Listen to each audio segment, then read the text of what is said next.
Hello, love, and welcome to the Someone Had to Say It podcast. If you're new here, hi, my name is Kylie Nell. I'm so excited. I'm actually recording for the podcast whilst recording for YouTube at the same time. So this feels really exciting and expansive. So, hi, welcome to the Someone Had to Say It podcast. This is your space of the internet where we hold space for conversations that will rock you at your soul and move you at your core. And this podcast is for the woman who's in her healing era and she is ready to step into full self prioritization, success, and soulful living.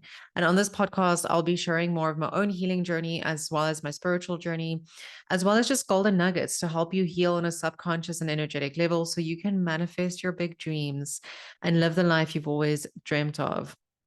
If you're new here, hi, my name is Kylie Nell. I feel like I've already introduced myself 3 times, but that's what we do here. I'm a business, life, and healing mentor, trauma informed energy healer, and rebellious old soul of the internet. And I've made it my mission in this lifetime to help women heal so they can step back into their divine sovereign power and manifest their big dreams. Hi.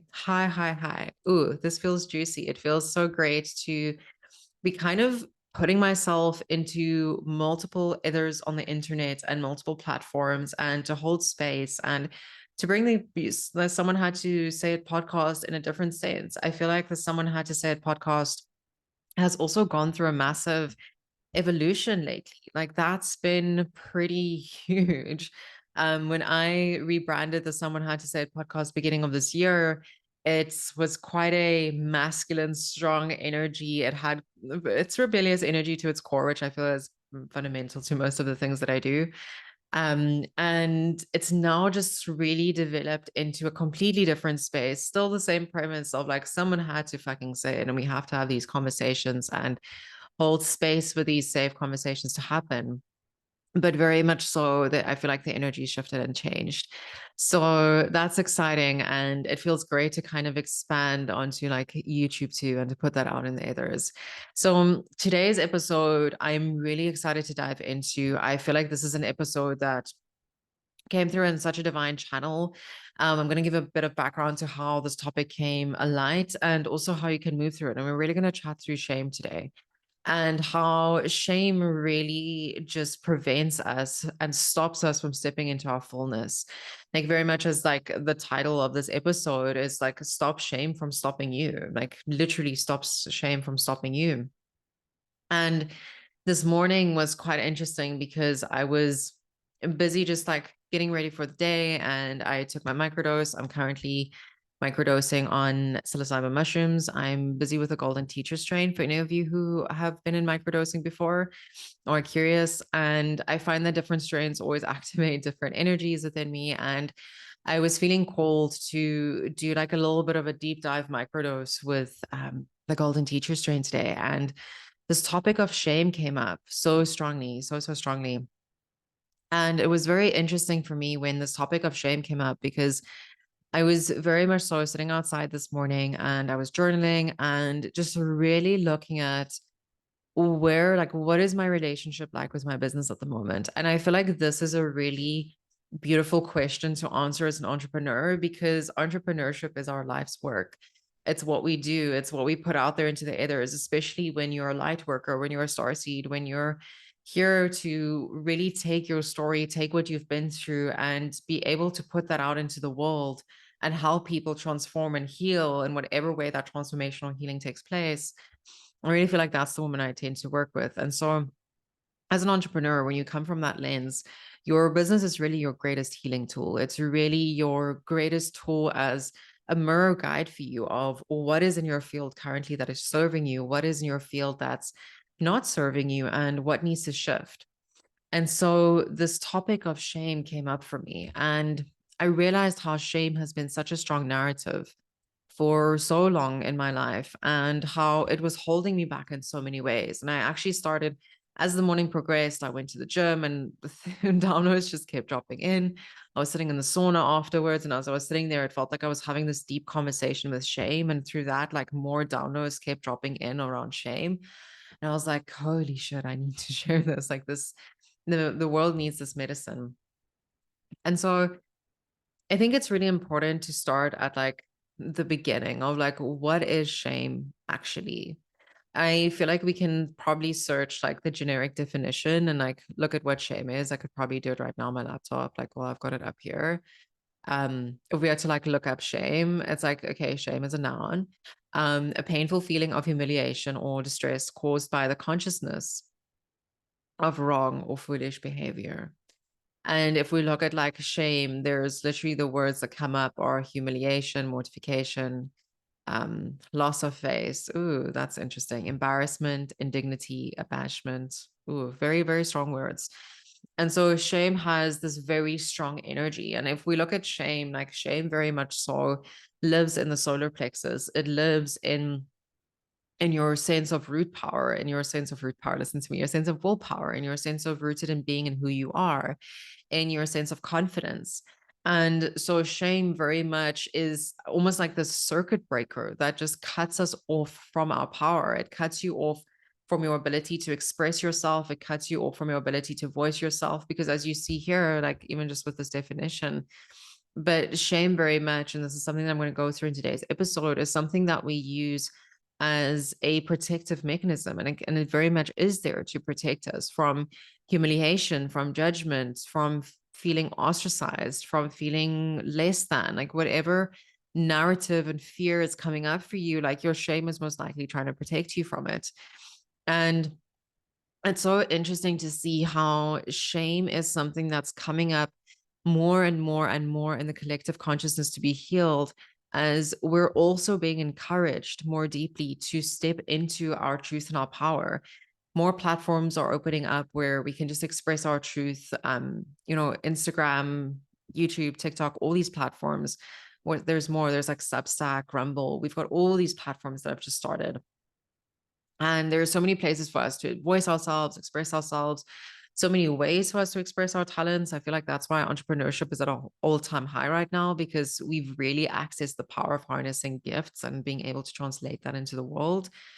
And so, very much so, shame is coming up as this deep apex to be healed, as we're more and more as women, like we're standing in our power, and more and more and more, we're expressing ourselves and expressing our truth and our gifts. And so I invite you, as I share my story of shame today, I invite you to think of your own story and consider, where has shame been coming up for you in the past? And how has shame been shaping you and how you show up today? Because very much so, our shame starts in childhood. Like that is where the ultimate root of shame starts. And there's different layers and degrees to shame.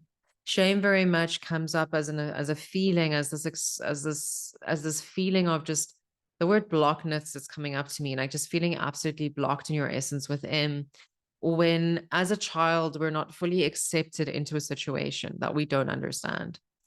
And that can actually manifest in so many different ways. So many different ways. When we are made to feel wrong in a situation where we either didn't have the emotional capacity or the cognitive ability to process what was actually happening, when it was a moment where we just needed a caregiver or we needed acknowledgement or recognition of what was happening, and we were made to feel wrong then, or when something very much so happened to us that we did not and could not fully understand or comprehend in that moment, but were then made to feel wrong for doing so. And so you can see shame is really almost like how I visually picture it and connect with it. It's like this block in our circuitry, where there's something that happened that isn't actually a full adequate representation of the situation. Like that's not really what happened, but somehow you had to carry the shit end of the stick, and you had to carry a weight that was never yours to carry. And so, like, just planting that like seed of shame, I want to dive into like the way and really look at like our childhood shame and how we hold on to it. When I was doing like my deep dive throughout the day, and I was really sitting with shame, and I was like, okay, how has this been showing up for me? How has this been informing my life? How has shame been informing the way I navigate the world? It was quite interesting to see the memories that came up, memories around like being bullied at school. I was bullied throughout like my entire like schooling career. It was But I think that that's probably like my lifetime, like that's my lifetime nugget for my soul in this lifetime, is like healing this wound of shame. Because for some reason I was just always bullied at school. And it's so interesting to see how so much of what happened when I was bullied at school informs how I perceive the world, how I perceive how I show up in my business, how I perceive how I show up in social media, how I navigate social spaces. And it also made me realize how it's kept me and withheld me back from a lot of experiences that I wanted for myself. There was the bullying at school was really a very pivotal experience. Like when I was in primary school, I was for some reason like bullied, and children would steal like food out of my lunchbox and all these things. And that led to feelings of isolation, which later in high school, when I started my high school, secondary school, we had this initiation period and we were all given names. And for some reason, I was at that stage like a little bit like more overweight. I had just like pimples. My skin was like not the best. I wore glasses, I had braces, like, and I was obviously like really shy and like withdrawn because of just my nature and of being bullied in primary school. So I didn't have any safe regulation of say of like social spaces. And so in high school, when we went through this initiation and everyone got this name, like that would be their like name for their first year of high school, mine was Ugly Betty. And I remember when I received that name, it didn't land initially. It's almost as if I just let it slide. And I remember that the moment I got home and I spoke to my mom about it, I just burst into tears. But there was never, ever any solace beyond that. There was never any consolidation behind that. And so throughout like the high school like years, I would have kids shout that across the hallway. Like there would be cases where I'd walk past like the older schoolboys and they would like flick my nose because I've got like a pointy nose. And they would like pass down comments, and I just never felt in social circles. I had like a few girlfriends, but they were also like, now looking back at it, I was like, it was very tumultuous relationships. And I could see how that even wasn't within itself, because I was never part of the in crowd, even though I wanted to be part of like the cool kids, but actually secretly like didn't want to. But I thought that's what you had to do in high school. Like if you're part of the cool kids, you're part of the group. And so the bullying then started to grow layers as my high school years continued. It started to manifest as shame with friendship circles, shame around who I was dating. At that stage, I was dating someone that was outside of the school. He was a bit older. I think he was 19 and I was like 15 or something like that. But one of the girls that I was friends with really liked him. And suddenly our relationship, she started becoming mean towards me because I was dating this guy that she really liked, but I didn't even know. Like we just met and we just clicked. And so suddenly there was like this passive aggressive, like bullying where I was being pushed out of a friendship circle for being with someone and not fully understanding why, and how that created shame around who I'm with and shame around like relationships. And from being teased because I was like overweight, I felt this shame of being in my body and shame around my body, and had like experiences as a child with my mom as well, where I just couldn't feel fully accepted and safe within my skin and my weight that I had. And so all these layers of shame just started building. And it's so interesting how, unless we actually really like sit with these head on and we start to go through these experiences that we've had, especially as kids, where we don't always realize how they deeply impacted us. And I didn't realize how deeply all these like layers of bullying and layers of not being accepted caused deep shame within me, and caused deep shame within me that attached a lot of narratives. And that's like one of the points that I wrote down. Like I've got my notes open here at the back because I was like, these are just really golden nuggets that I need to share. And I want you to like, this is your first note. And this is not like, this is like the tip of the iceberg of my shame story. I feel like there's more I want to share, but I know I'll do so as the podcast continues to grow on like these multiple platforms. But Shame is always attached to a narrative, whatever shame you're holding within yourself right now. And how do you recognize if you have this shame, right? It's where you feel the sense of, I don't want this to happen again. Who am I to do this? Like, what if someone or something like valuable to me just like leaves again or just abandons me? Like, it's really important to look at like, where are you holding yourself back from this fear of being seen? From this fear of being seen and received for the work that you do, for what you're about to say, for how you show up online. Like, there's a narrative that's attached to that. Shame always comes with a story, it does not exist in isolation. And that story is usually the story of something that's impacted us when we were kids. Again, like situations around acceptance, situations where you had to be accepted in a certain space and you had to receive like a certain form of, I want to say love, but it's not just love, it's like love and acceptance and probably just being heard. Like there was a need that had to be filled, and instead of that need being filled or a situation being explained to you, you were wrongfully put to be the problem, or you were made to feel like this was your fault even though you didn't have the capacity to process it.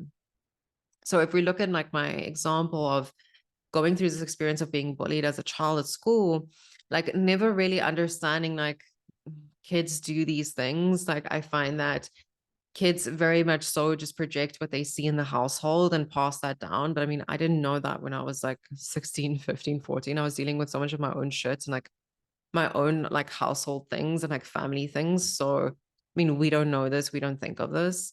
Um, and so like not having that ability to process it as a child, like I just took on these narratives. It's like, oh, I'm the problem. Something must be wrong with me.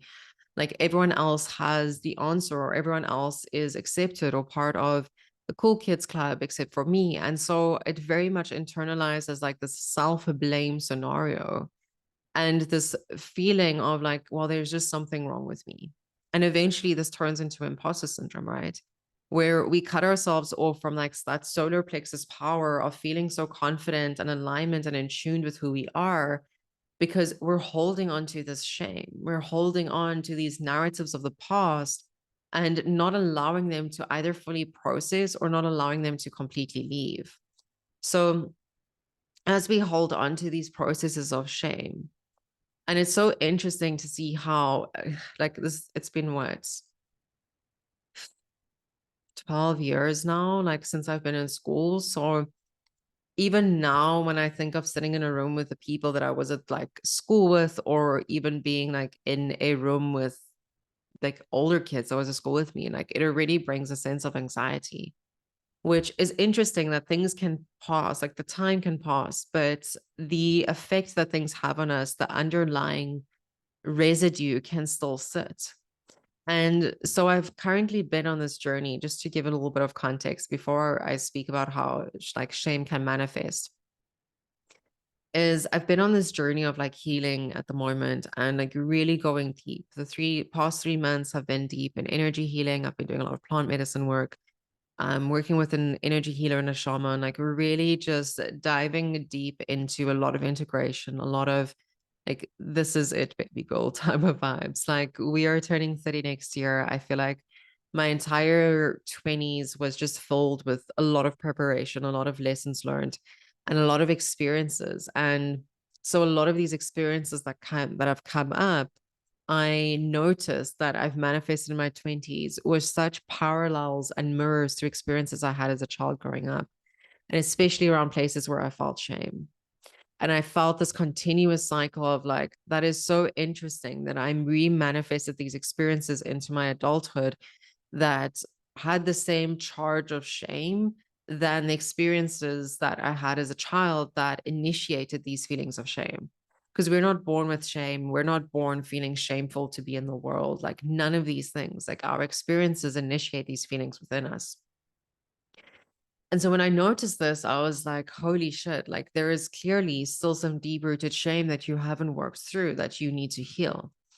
And so when I dive deeper into this, I was like, okay, but how is shame been coming up? Like, how is shame really blocking us?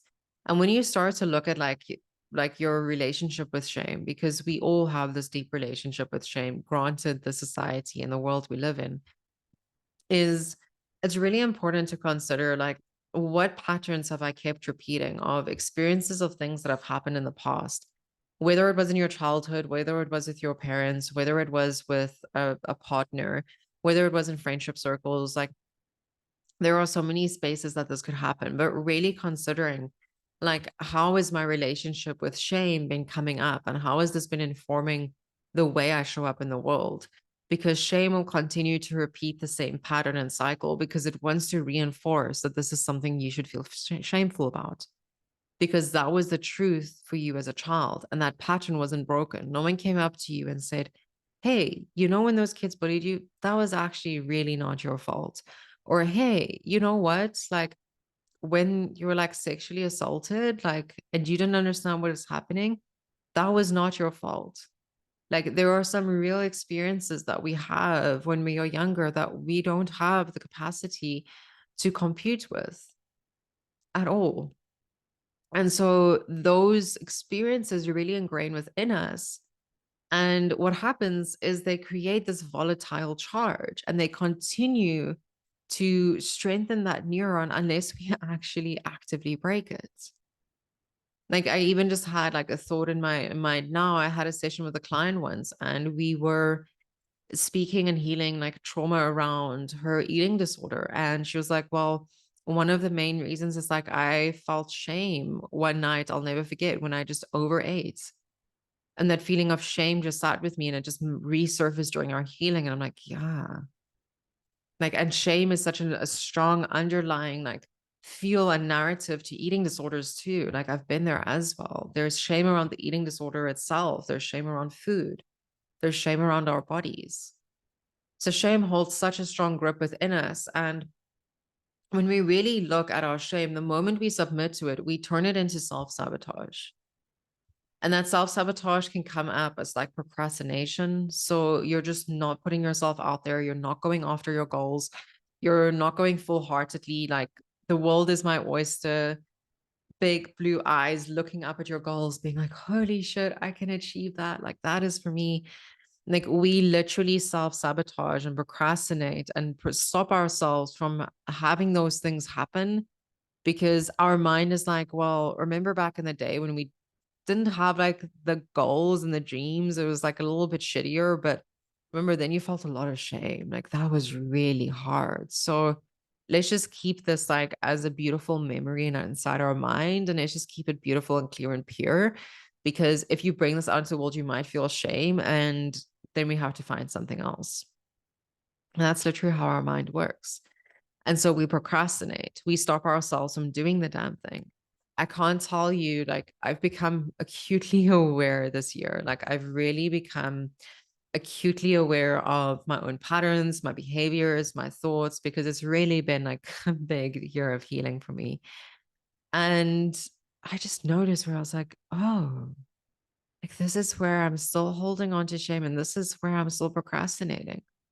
Like there were so many things I wanted to do sooner and have and wanted to have already been done, but somehow I just never felt ready. I didn't feel enough to do it. And there was still shame over why hasn't it been done yet? Or why aren't you further ahead in the game? Or why haven't you already manifested all these goals? Like you're turning 30 next year. Like all these narratives and things that were just coming to the surface, where what was actually just fueling them was this feeling of shame. And so shame can also come up as self-sabotage in terms of playing small. Like you just kind of, you don't go full-heartedly for your goals. Like, or you don't even go full-heartedly for like life experiences. I feel like playing small doesn't necessarily just have to be in the case of like the CEO boss babe, you're not fully going for your goals. Like feeling shame also very much so comes from those experiences of like feeling shame within your body and holding yourself back from life experiences. Like something I've been doing recently is doing ocean plunges, where I literally just like go for an ocean plunge and my husband and I dive into the ocean and it's so beautiful and it's so much fun. And I just had this realization of like, I love the beach. I've always loved the beach. I love the water. But I've kept myself, like literally withheld myself from going for so many years because I felt like my body wasn't bikini ready. I held so much shame around my body, around like having a roll on my tummy or not having like the tight skin. And, I used to be a bodybuilding athlete about 5 years ago. So, no, 6 years ago already now. 6 years ago. So there was some body dysmorphia in the mix. And feeling that shame of not being so tiny, feeling that shame of not being that muscular or having like the chiseled physique, and not feeling worthy then to be on a beach in a fucking bikini in the ocean because you're human. Like it's water. Like, what is this?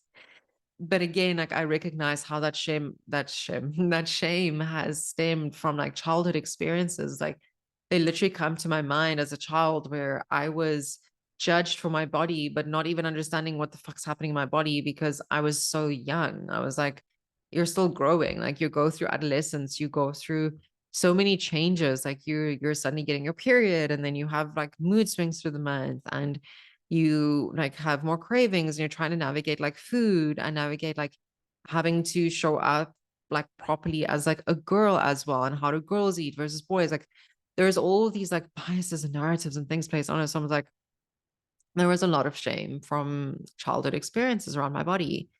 And so that shame literally stopped me from just playing big in life and like going for full experiences because I would keep myself and try to protect myself from feeling shame or embarrassment. So I was like, I am just going to like crawl back into my hole and not go to the beach or wear a bikini. And I'm like, oh, that's bullshit. Like up until last year, I can't remember when last I got into a pool. Like I was just not swimming anymore. Like I was just not in a bikini at all. And so looking at like shame then as well, like shame really stops you from reaching the win. Like I literally wrote this down. I was like, it stops us from reaching the win and stops the climax from happening. And like shame literally stops you from reaching that ultimate goal that you have in mind, that win that you've been working towards, or even just feeling that climax of emotions. Like, yes, climax and orgasms too. Like how often as women do we cut ourselves off because we're like, ooh, what if like I queef? What if, something happens? What if like there's just like I just have like more discharge than normal, like all of these things. And so we stop ourselves from like fully experiencing our climaxes. But really just realizing how shame is like this circuit breaker, that you'll have this momentum. And the moment you're about to go through a big up level, the moment you're about to move from this identity shift of now becoming even more in your power, becoming more self assured in who you are, becoming more anchored in your identity, becoming more of you, suddenly this experience of shame just comes up and it cuts you off. It cuts the circuit entirely. And that's what stops us then from going further. And so when we start to recognize how shame comes up as self-sabotage, I then started diving a little bit deeper, and I'm like, but what is the ripple effect of shame? Like truly, what's the ripple effect of shame if we had to look at that? And I was like, well, one of them is it really stops us from sharing our story and sharing our medicine with the world. Like when we look at the root of shame, it really comes from this fear of judgment. Like you have this fear. I'm literally reading it here from my notes. We have this fear of being seen, criticized, embarrassed, and called out, made to feel small. School isolation repeating itself, feeling unsafe, feeling misunderstood, alone. Like these are all the layers that came up for me when I was like really tuning into like the feeling of shame. And so when this shame takes over, like it really stops us from sharing our story because we're so scared that we're going to be pushed to the side. We're so scared that we're going to be judged. We're so scared that we're going to be left silenced because that is the root of shame.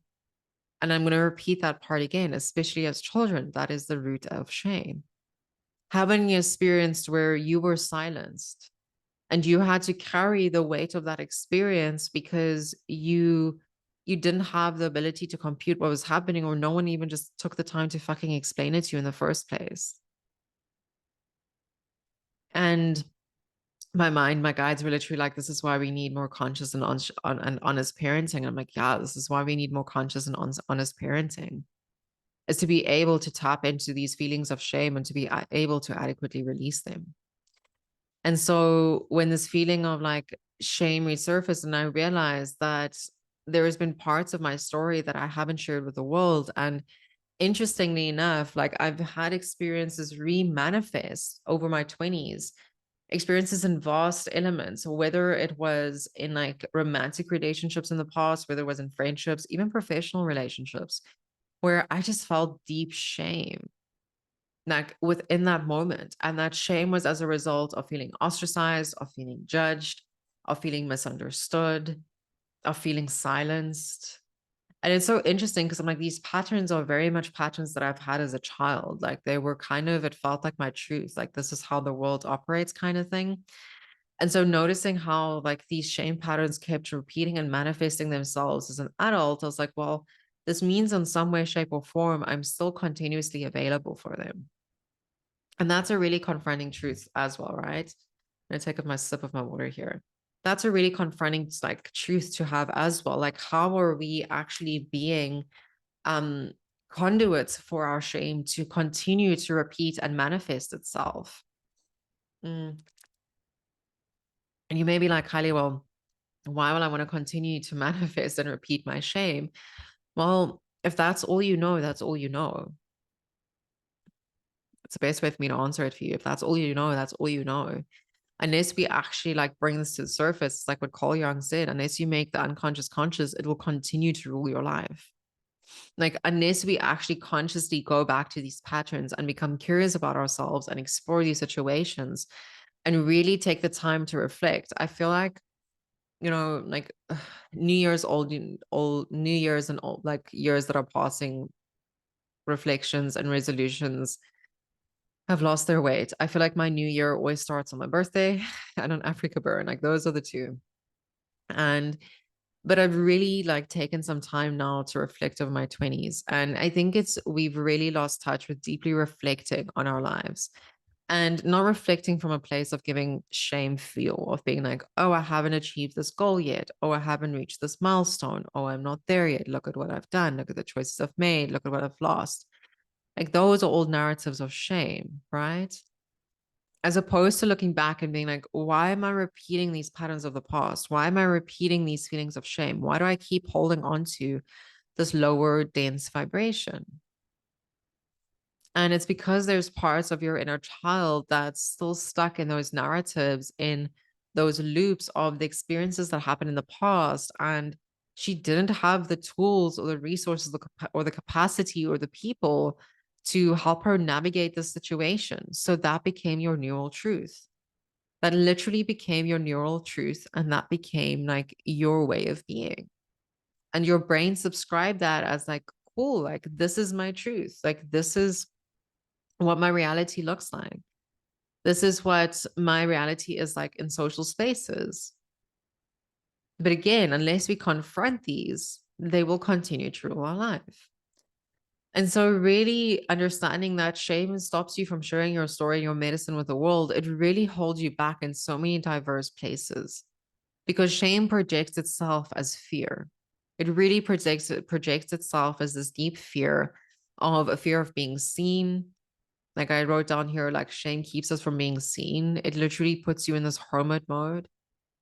Like, here's a really good realization I had. I'm like, for so long, I've just wanted to grow a really big like social media following because I really love community.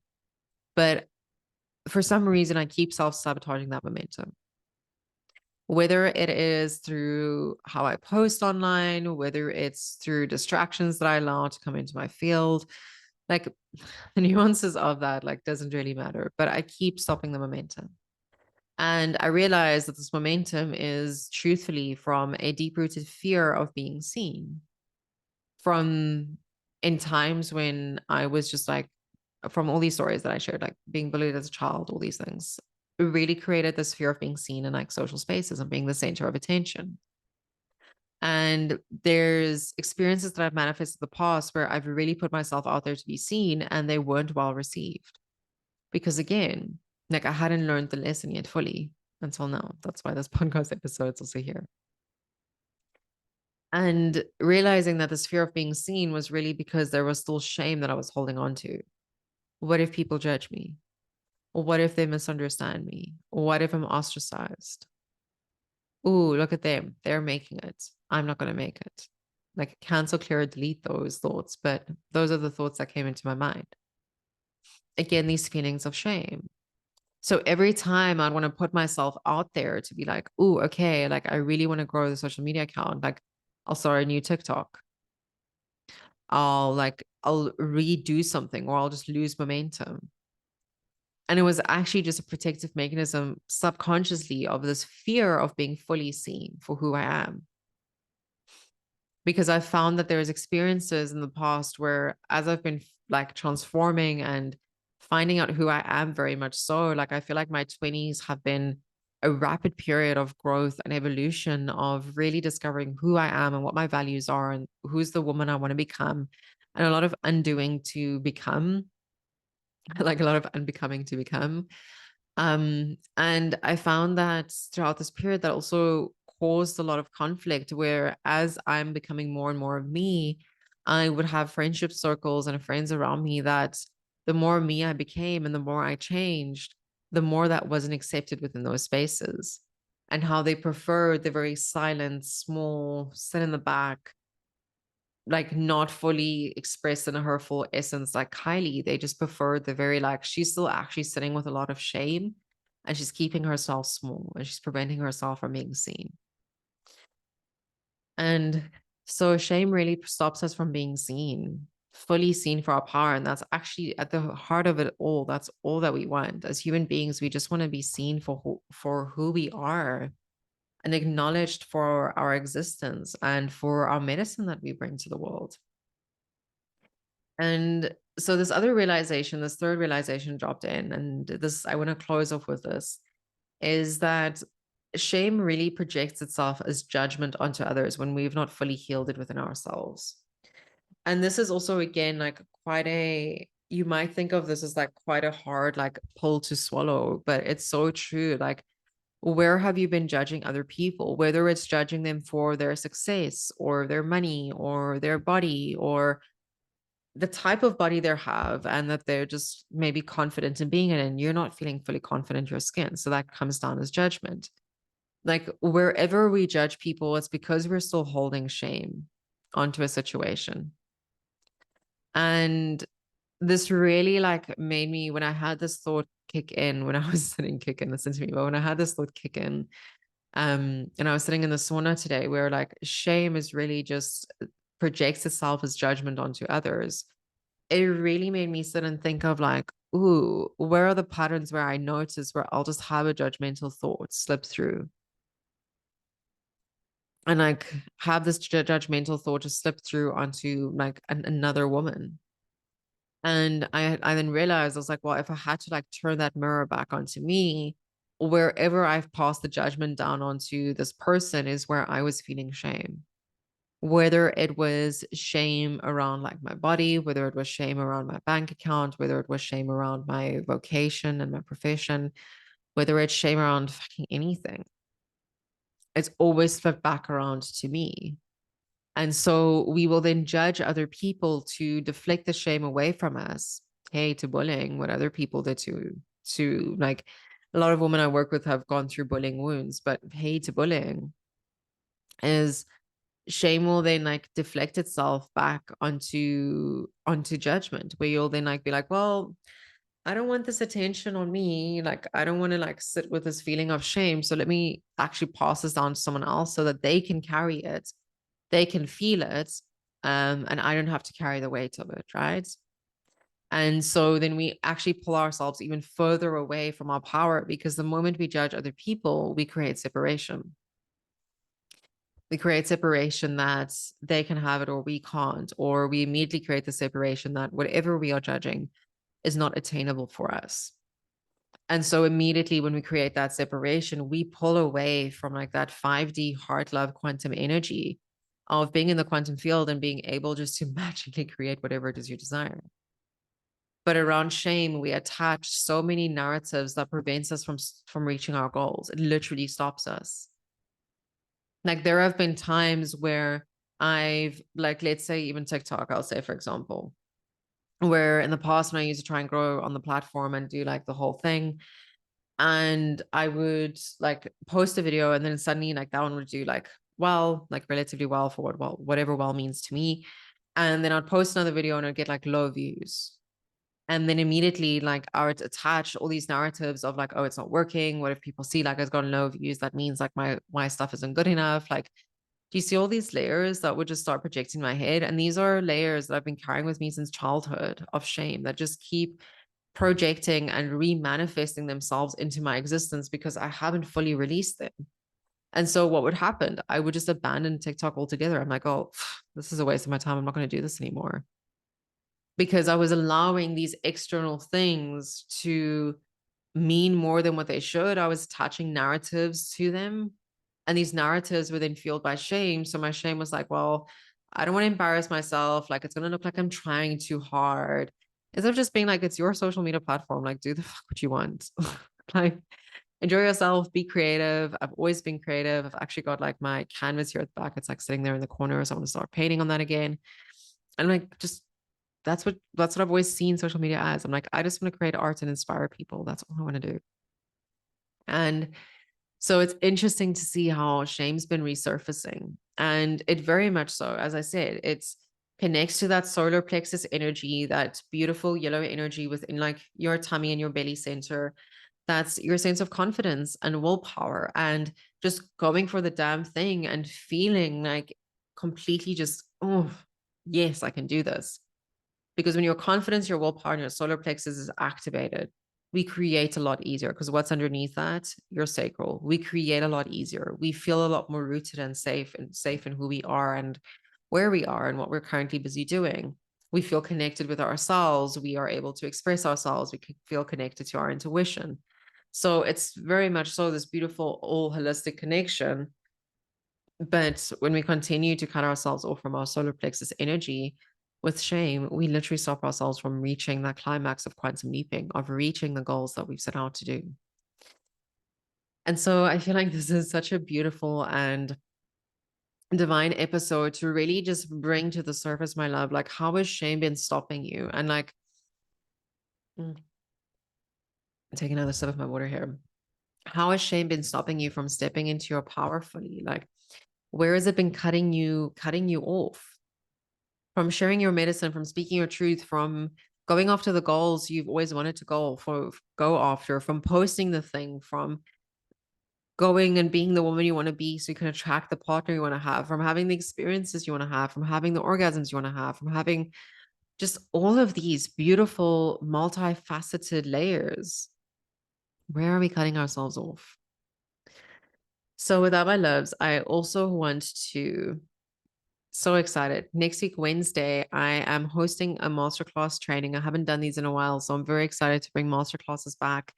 It's called the butterfly effect, and it's a different approach to post-traumatic growth and healing. And the butterfly effect is really where I'm going to go through 7 principles of healing that I've taken over the past decade and more so over the past 7 years with like all the different women I've been working with in different capacities, from fitness coaching to confidence coaching to business coaching, and now being in this space where I am currently really looking at like what are the 7 principles to harness so that you can fully step into your power and confidently enter your healing journey. I know there's so many things that we can use these days. It's overwhelming as it is already, and we don't always know where to go and what to harness and what to receive. So the butterfly effect is really going to create a beautiful roadmap for you on what to expect in your healing journey, how to navigate this so you can actually collapse the timelines and not stay stuck in old patterns and ways. And I'm also going to be bringing in a few extra tools and introduce them to you and where you can use them. We're going to be talking about subconscious work. I'm going to be introducing energy work as well as how you can use like certain intuitive practices at home. And then I'm also going to open up the conversation around plant medicine and how I personally feel and believe with the work that I've been doing with plant medicine for over a year. Like, what are the best practices of when to use in your healing journey, how to start incorporating it, and where to even start? Because plant medicine has become a lot more popular. But I do think the popularity and the education aren't fully on par. the popularity bowl has gone a little bit faster than the education bowl. So I think it's important to bring these two into parallel grounds. So I'm very excited for that. I'm going to be leaving the link below. I'm super, super excited. We'll be doing a beautiful workshop. You'll have a beautiful download journal as well to practice through. And we're going to be diving through different layers, even looking at shame and how to release shame from your body and your vortex, and as well as doing an activation meditation and audio. So, with that being said, my loves, I'm going to leave the link below. If you'd like to join the Butterfly Effect, if you're listening to this after it's aired, the Butterfly Effect will be live on the 1st of November, 2023. You can always purchase the replay. And with that, my loves, I'm sending you so much love, and I cannot wait to see you in the next episode. Bye for now.